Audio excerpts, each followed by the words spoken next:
Examples of Schopenhauer's Views on the Nature of Truth by John Vespasian.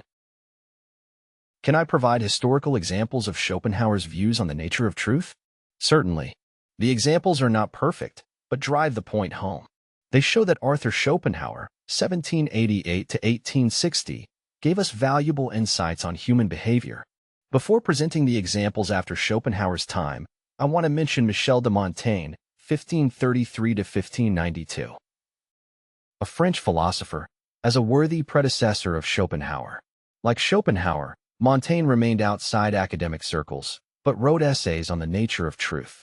Montaigne did not offer answers as sophisticated as Schopenhauer, but spent years doing research on the reliability of human judgment and the certainty of knowledge. Schopenhauer compared with Michel de Montaigne. Also like Schopenhauer, Montaigne underlined the fallibility of human reason, especially when influenced by strong external factors. However, Montaigne was willing to accept a higher level of subjectivity than Schopenhauer. While Schopenhauer employed his theory of the will to seek the nature of truth, Montaigne regarded truth as contingent on the cultural context and individual circumstances. The practice of introspection is a key commonality between Montaigne and Schopenhauer. Both men employed their own experience to address philosophical questions, comparing their answers with those given by other philosophers. Like Schopenhauer, Montaigne had rejected the dogmatism of mainstream philosophy and engaged in deep self-reflection. Montaigne had drawn lessons from ancient Greece and Rome, just as Schopenhauer had gained important insights from Hindi and Buddhist traditions. After Schopenhauer's death in 1860, his work spread slowly across Europe. Writers sometimes picked up his ideas without really knowing their source and without giving Schopenhauer any credit. Nonetheless, literary examples are worth studying because they illustrate the dominant ideas at that time. Schopenhauer compared with Marcel Proust. The French novelist Marcel Proust, 1871 to 1922, spent years writing his monumental work In Search of Lost Time, where he looks for truth in memories and subjective impressions. Proust employed a narrative technique where memories are triggered by sensory experiences. When the protagonist touches an object or perceives a certain color or taste, he is driven into remembering particular decisions and actions. In Search of Lost Time is reminiscent of Schopenhauer's theory of the will, life force, because it recognizes powerful external influences into human perception. While Schopenhauer had given predominant weight to the will, the drive to self-preservation and reproduction, Proust is open to admit a vast array of external influence. His protagonist is driven nonetheless, but only randomly and sporadically. How the will obfuscates reason. In Search of Lost Time shows that true understanding of the world takes place through self-discovery driven by outside influences.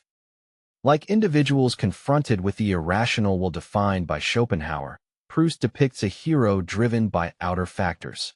In his book, The World as Will and Representation, 1818, Schopenhauer had outlined how the will obfuscates reason and leads people to make dire mistakes. Similarly, Proust showed how truth can be obscured by societal expectations. Schopenhauer had pointed out how difficult it is to perceive reality accurately and make good decisions. His work, Parerga and Paralipomena, 1851, supplies advice on how to minimize errors caused by the influence of the will. Similarly, Proust calls readers to engage in an introspective journey. He encourages them to explore their memories and ponder their desires and emotions.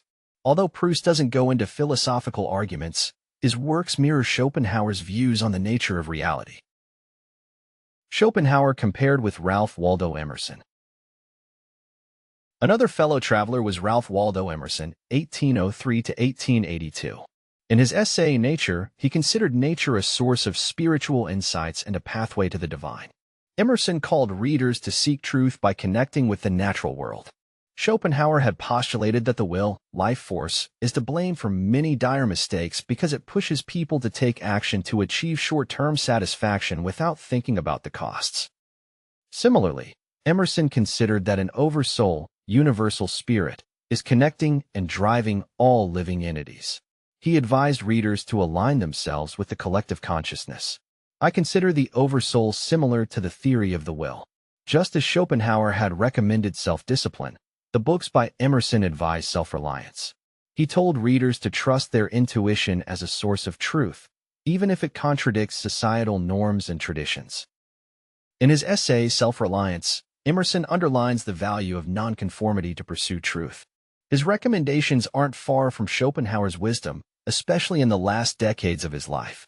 Further examples can be found in the works of Max Stirner, 1806 to 1856, a German philosopher. I'm referring in particular to The Ego and Its Own, a book where Steiner speaks highly of individualism.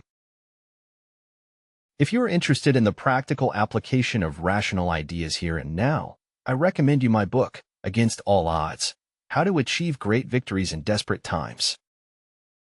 For more information, go to johnvespasian.com.